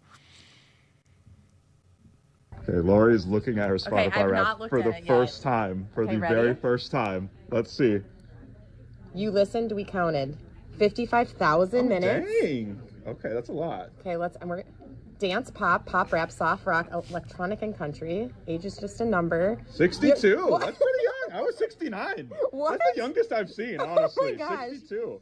Okay, what do you think? Can you explain? Can you say it out loud for the people? The other guy, Little River Band. Okay, that is not me. That is my son and my husband. This is my favorite song of all time. Duran Life Duran, 2. not me. Stereo Love, good cycling song. Black Sabbath, I have no clue. it's a That is banger. not me. That is such a How banger, though. can this be my top song? I thought it would for sure be Taylor Swift. This is everybody's reaction when they get there. So I'm like, I don't know how they calculate this. Hold on. Top Taylor okay, Swift. there we go, Okay, there girl. we go, Top there we go, album, there Life we of go. a That Showgirl. makes most sense. Long live A$AP Rocky. A$AP Rocky. I Lover. would not have taken Bruce you as an Spring- A$AP Rocky and fan. Hans Zimmer. at Oh, that. wow, look at that. Like, I have a very, Eclectic? Yeah, I like that. Taylor Swift at the top of the chart again for me, third year in a row, and I am ashamed to admit that Hamilton, like a toxic ex who I can't get rid of, slid in again at my third top album. Sometimes I just want to rap. Sometimes I just want to rap, Max, and those are the only rap songs I know. I'm so ashamed of you. Top artist was John Bellion. with his song Wash. It's on his album Father Figure. It's a great album. It's about parenting. It's about life. I'll check that. And the music's crazy. So. You okay, Don? That's me. Great. Great. I've got 5, obviously, like everyone else does. My top was Level 42. Now, a lot of people will remember them from the 1980s, right? But they still record and they still perform all over the world. They're an amazing artist, right? A group of artists, and they just kill it. But number 2 is a group called T-Lar. And you may have never heard of them. Young group. I like groups that are jazzy, right? This group is jazzy. They got a horn section. I love horn sections because I'm a brass instrument player. Couch, same thing. Very similar genre to T-Lar. A lot of horns in the background. Female lead singer like T-Lar. And then Strutman, the same thing. And then I've always liked the 1975, or, you know, and I've always liked them. So those are my top 5s that I've got. And I was actually shocked to see that my age, 22. You're way younger than me. Figure, 22. I was 69. There's 77 year difference. 47-year difference. Oh, come on. It's crazy. I know. It's crazy. I know. So 22 years. Yeah, I'll take it. Spotify Wrapped, #1 song of the year. I don't think anyone will guess it. It's the most popular song maybe ever, and you probably hear it at least one time a year. Happy Birthday. It's played like 300 times because my kids like to play it about 20 times every single time it's anybody's birthday. There you go. Happy birthday to you. Happy birthday? Happy Birthday is number crazy. one? He's got to be the top listener of Happy Birthday in Is the it Stevie world. Wonder's Happy Birthday? Is it Right, like a the fun Happy Birthday Right. to You kind of got a Stevie Wonder kind of look going I kind on. of do. Yeah, I kind of got yeah, like his 80s Yes, kind of yes, era. yes, Yeah, yes, I appreciate that. Yeah. Happy birthday. The glasses, too. Yeah, I kind of do. I appreciate that. That's a compliment of the highest honor. Yeah, The greatest absolutely. living artist Yes. right now on the No face doubt. of the earth. No doubt. 100%. But yeah, that is, he's got to be the only person outside of like, unless somebody's using their phone to like when they work at Chuck E. Cheese or something and they're playing Right. Happy Birthday every day. Yeah. He's got to be one of the only people in the world that has Happy Birthday in their Spotify. For Wrapped. sure. For sure. Absolutely. Happy Birthday was pretty wild. That The is fact wild. that your age is 69, you're older than a lot of, of the other of our colleagues here at Fox 9. Yeah, absolutely. I'm curious about how they calculated the ages on some of this stuff because for the longest time, like I said, when I interviewed Lori before I had interviewed Tim when he told me that his was so young, I didn't see anybody under the age of 50. Right. I thought we were all just old, and Yeah. then Tim comes in and he's like, I'm 20 something, and Mitchell's like, oh, mine was 18, and our fellow reporter Corn his was 21 or something like that. So it's like, wow. What? I don't understand how they calculated the whole age thing, but I know that is a new wrinkle to the Spotify Wrapped this year. It sure It's is. been fun it's been fun. I know some people like to, I don't care about other people's Spotify Wrapped. I like to see what Yeah, other it's people fun. are listening to, and it's a fun conversational question. I've been asking people. I asked a lot more people because a lot of people are embarrassed by theirs, which is a funny concept to be embarrassed by the music that you like. But it's a lot of people. They don't want to talk about it. Yeah. But you learn a lot about people. But it's like, hey, the numbers are the numbers, and it's Spotify's. They've been a little bit more forthright this year about how they calculate those numbers. Yeah. But it is interesting. I think most people have that reaction that they're like, oh, this isn't right. You have an idea. You almost try to curate it in your head. You know, like the Spotify Wrapped is coming, and you'd be like, wow, it'd be cool if this was my top artist, and then you actually look at it and you're like, what? Yeah. It's an interesting day. You learn a lot about people and yourself. Yeah, music is a very personal thing because you're just kind of got your AirPods in or whatever. And you're kind of going on your own flow, and nobody really knows what you're listening to. And so it's like you don't really have to share that with a lot of other people. Exactly. So, it is it's like it tells your personality. Sure it's just does. like the same thing as the clothes that you wear and Sure the does. words you choose to use. It's a very much a part of us in our modern day culture. It's a part of our personality, part of ourselves, our souls even. Absolutely. Without further ado, I want to get your top 5 here. I'm okay. My #1 played artist. I am one of those people that I was like originally. I was like, I don't agree with this. So you take your empirical, objective statistics, Spotify, and you go to hell because I don't know if I agree with this. But my top played artist was a man named Playboy Cardi. You probably never even heard. Never of him. heard of Playboy Cardi. Never heard of Playboy Cardi. No. He's an icon. He's an icon. Oh, he really is. okay. For the last better part of a decade now. Yeah. He's been a top influential figure Yeah. throughout the hip hop scene and otherwise. Yeah. So he came out with a new album this year. Yeah. I ended up digging a couple songs off of it. It was like 20 freaking tracks, but I wow. only listened to like 3 or 4, and apparently that was enough to. That's I think mine is a little skewed because I switched to YouTube Music halfway through. So Playboi Carti was my number 1, but otherwise, my top 5 is just classics. Wolfgang Amadeus Mozart, and, Conway Twitty. Sure. Yeah. Stuff like that. Yeah. Hank Williams. Hank he's in there. Williams is for sure, 100%. Loretta Lynn. Yeah. Logic. Yes. Lil Dicky, Yeah. that kind of stuff. Yeah. That's usually. No, Kendrick Lamar was in there. Shout out to my dog Kendrick Lamar. MF Doom, R.I.P. to MF Doom, one of the greats.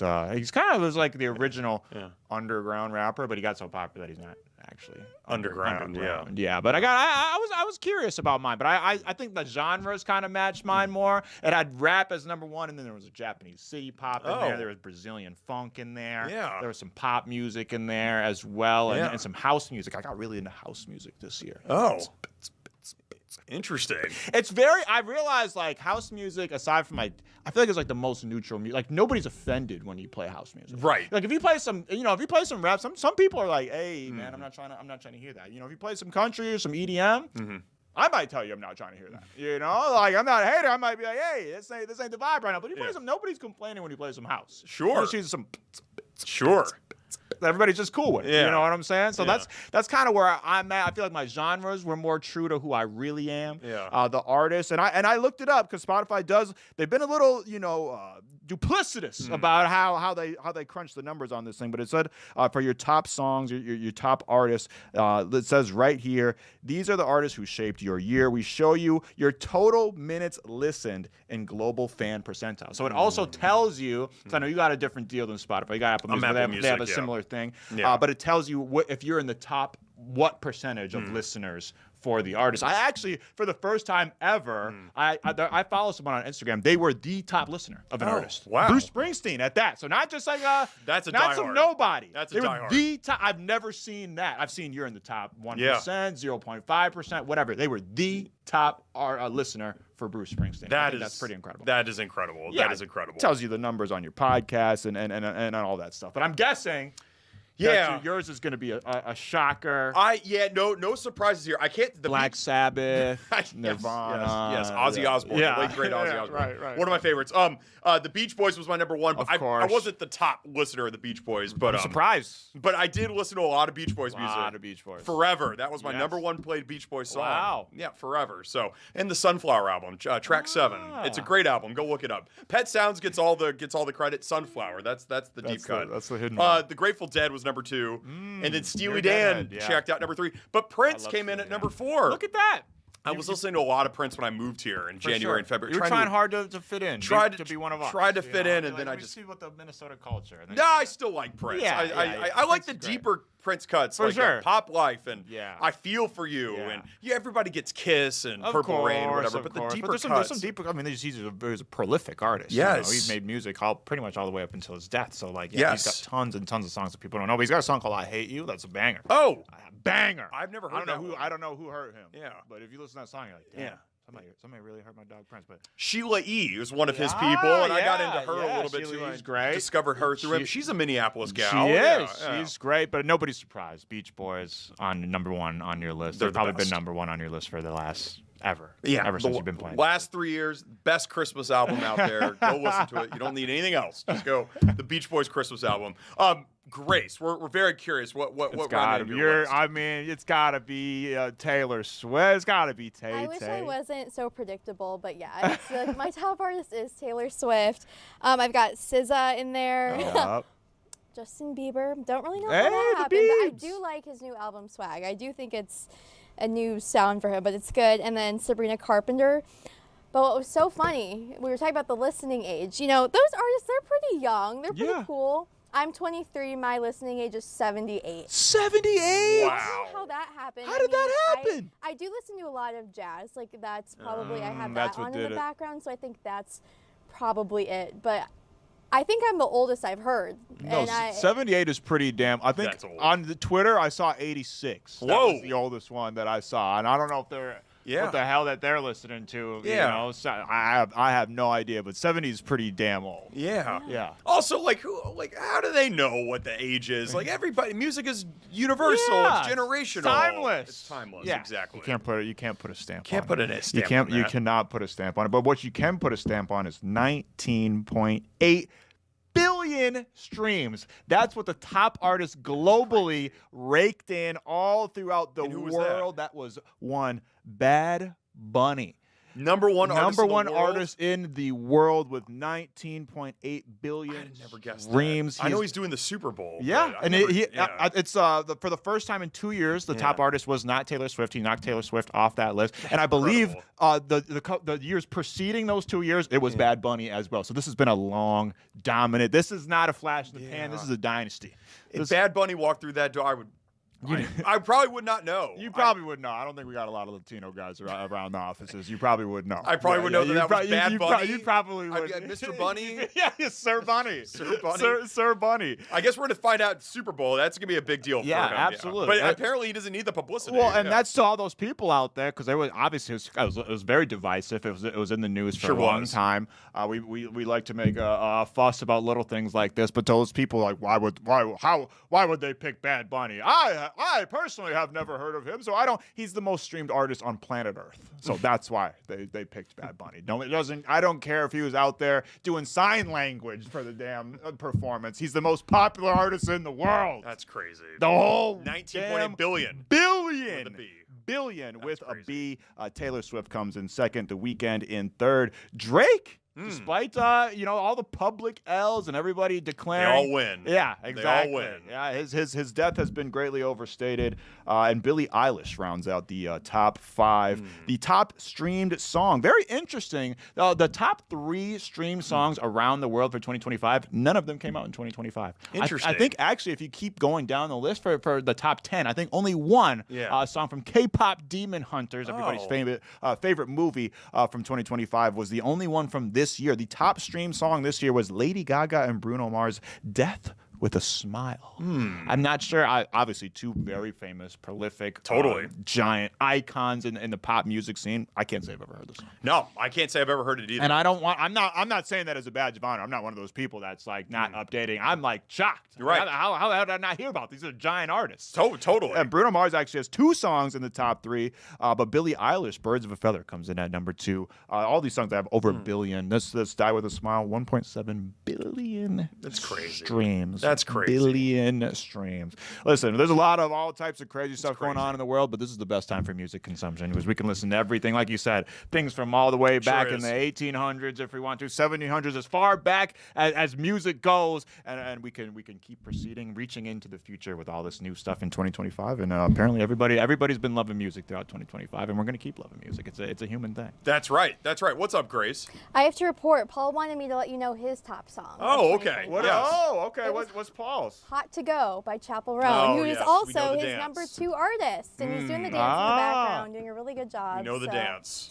Yeah, Paul taught us the dance. Paul loves the dance. Paul loves the Hot to Go dance. He loves the Hot to Go. HOTTOGO. And I'm very curious how he learned that because he doesn't attend sporting events. And if you're curious, the top 5 songs in Minneapolis. Okay. They did regional. Luther by Kendrick Lamar and SZA, I believe, is the number 1 song throughout this year. Again, another 2024 song. Something Ordinary by Alex Warren. Grace, you might have to fill us in on this one. I can't say that I've heard this one. You've probably heard it. I'm not going to sing it. Oh, wait. I feel like can you give me one note? Ordinary. I don't even know. Something about, I honestly don't even, I know it. Paul, do you know it? No, I know it. Paul doesn't even know it. Paul doesn't Paul's know a much it. better singer than but I am. Paul definitely knows number 3. It's Pink Pony Club. Oh, yeah, whoa. Pink Pony Club. That was his number 2 song. That was incredible. So maybe Paul's skewing the numbers here for the city of Minneapolis. TV Off by Kendrick Lamar is number 4. That is the infamous Mustard. Never heard that. You've never heard that. No, I must have missed that boat. There's no way. I did. I must have missed that boat. There's no way. I missed that boat. That's crazy. I missed that boat. I like the They Not Like Us and Yeah, Dr. Blue. that's off the same album. Oh, okay. GNX. It's Okay. off that. It's off that same album. And then something called Sailor Song by Gigi Perez. NPRnews.org declares it a emo song. Oh, a goth song. That's an emo my song. kind of stuff. So I'm right glad. there. I'm glad. Yeah, And you're if I a read huge correctly, emo goth, we're the you know, only. They used to have the lip piercing, lip ring, and the chains on the pants. You know all it. black. I mean, The that's your makeup. vibe. The bangs. And All black. And, That's me. The boots. The boots with the fur. All of it. all of it. That was you.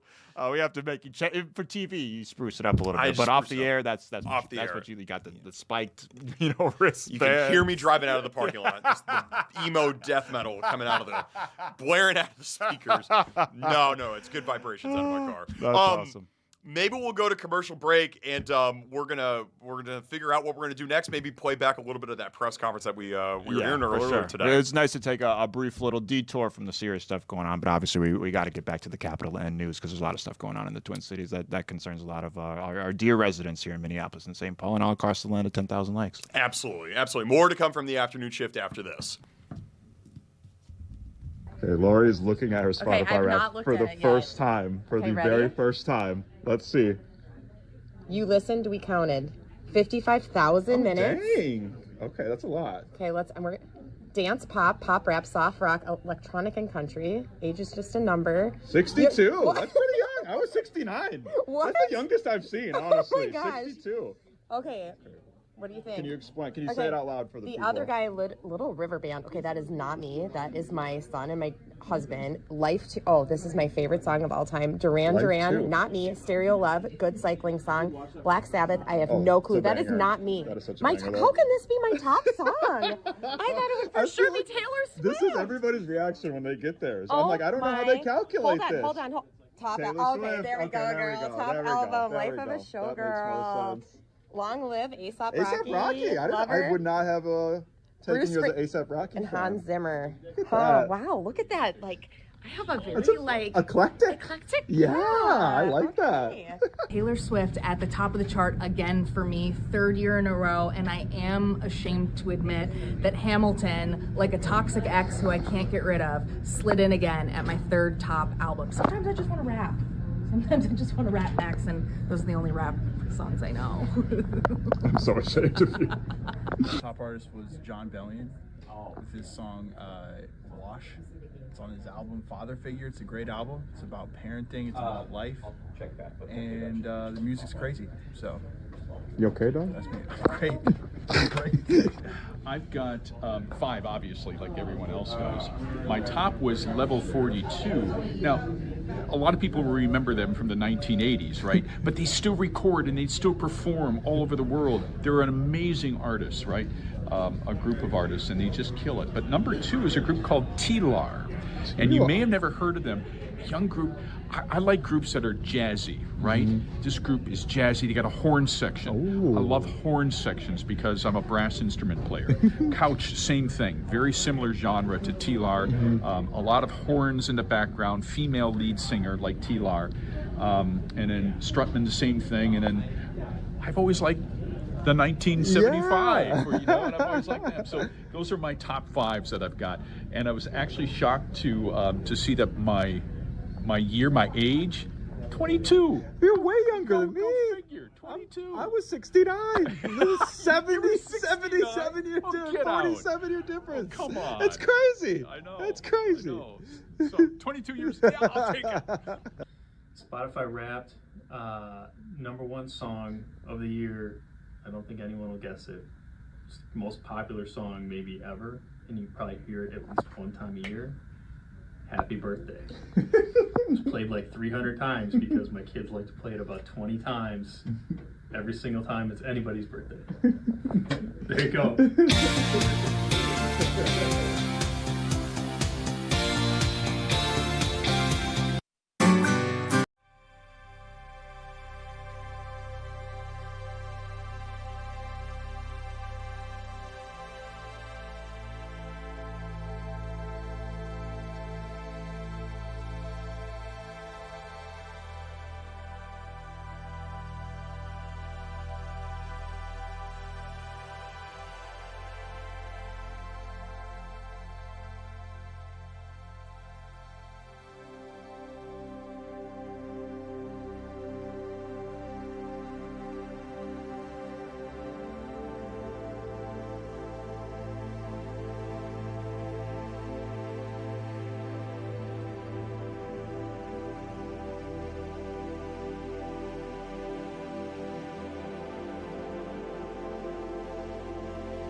back to the afternoon shift. It's been a very busy day here covering this Somali ICE developing story as it continues to make headlines across the state and around the country. Absolutely, not just a busy day for us. Obviously, a super busy day for leaders in the community and people having to deal with this directly. And some of those leaders of the community around here in Minneapolis spoke out about everything that's been going on with these ICE raids and ICE's presence here in Minneapolis. And we heard from a variety of different community leaders earlier, and I think we got some clips from that press conference.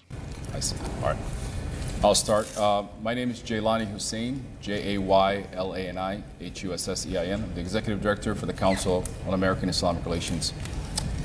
I start, first of all, to share with you my story.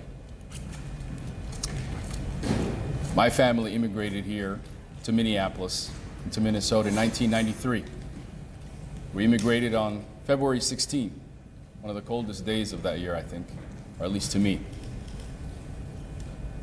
And we came here where there wasn't really that many people of color. But Minnesota, what I have found in Minnesota is, as my father says, we came to a cold place, but we found people with warm hearts. And now, 30 plus years later, I'm as Minnesotan as you can get. In fact, I was in a deer stand not too long ago. I did not get deer. But today we're standing because my community, the Somali immigrant community, and our broader immigrant community is under assault. Part of me says that we are under assault because we exemplify what it is to be an immigrant in this country. Somali Americans are hard-working bus drivers, engineers, doctors. We do the jobs that many people don't want to do. And we are in both the urban core and in greater parts of the state. We are and have been in this country for a long time. In fact, overwhelmingly majority of our community is actually younger children who are born here in this great state of Minnesota. What President Trump and most of the public who are attacking our community is not aware of is the success of this great community. And I believe personally that is why we're being targeted, and that's why we're being attacked. And to my beloved Somali American community who now feel the breath and the weight of this federal government dawning upon us with ICE agents now traveling in different parts of our city, I speak to you to say, number one, know your rights. Be calm, collective. This moment will pass. And not only will it pass, but we will come out of this moment stronger, more resilient. And for the first time, we will be sharing our culture, our incredible hospitality, our hard work, and the stories that we have kept so long inside of Minnesota to the greater part of this nation. And not only our food and sambusas and all the other things that we have will become mainline, but it will show the resiliency of our state and our community. In this moment, it is understandable to be frustrated and in fear, but rest assured we are here to let you know that we will prevail. To President Trump and the base that is attacking our community, we understand that you are here to divide us, to create fear amongst us, and to selectively target the blackest immigrant and Muslim community in this great state. President Trump has had a history of targeting black people long before he ever ran for any office. And we know that the identity of who we are is part of the attack, and also as being Muslims and being immigrants. In fact, we know in our community we have some of the smallest number of undocumented Somali Americans. Majority of us are US citizens, even a majority of even that born in the United States. What we see today that's happening in Minneapolis is the authoritarian nature of this government and acting as a third world nation by targeting lawful U.S. citizens. We should be ashamed of that. And we remind President Trump and the Republican leadership of this state and across the country, Somali Americans are not monolithic to any community. We vote for the Democratic Party, we vote for the Republican Party, and for the first time we saw a shift, not only in our community, but other communities who voted actually for President Trump. We want people to understand that our community is sophisticated, capable, and very smart. In fact, in this moment, we are calling upon our neighbors, those who we have built great relationship with, to speak up, to stand up, and to share to the rest of the country what it means to be a neighbor to a Somali American, to be taught by a Somali American, to be driven by a Somali American, and to live and see a world where Somali Americans are not just an asset, but an important asset to the future of this state and this country. I personally sit in this moment as President Trump continues to target us, and I see a moment of inspiration even in that vile hate toward our community.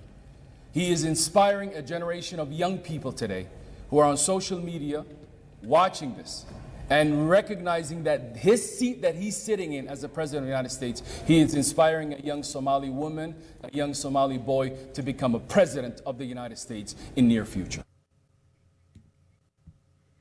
That was a snippet of a press conference from the Brian Coyle Center in downtown Minneapolis earlier today, all about ICE targets against Somali Americans that are ongoing. And as they mentioned during the press conference, they were happening in real time during that press conference in the 3 o'clock hour. Yeah, Jelani Hussein, Omar Fateh, among many others that spoke. And if you want to see the full contents of that press conference, you can check out earlier in the afternoon shift. You can go back in the stream and you can see that press conference in full, in its entirety. Absolutely.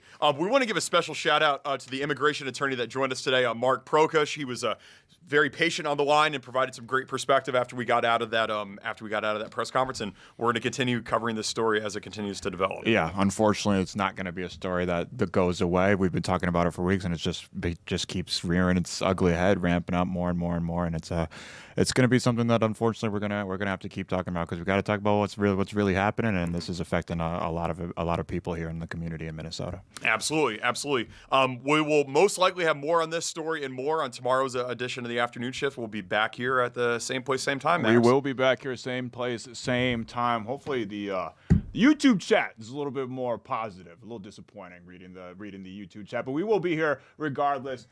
With the 5 o'clock news is coming up next. Meet us back here tomorrow. I'm Max Fuller. I'm Adam Llorens. 5 o'clock news starts right now.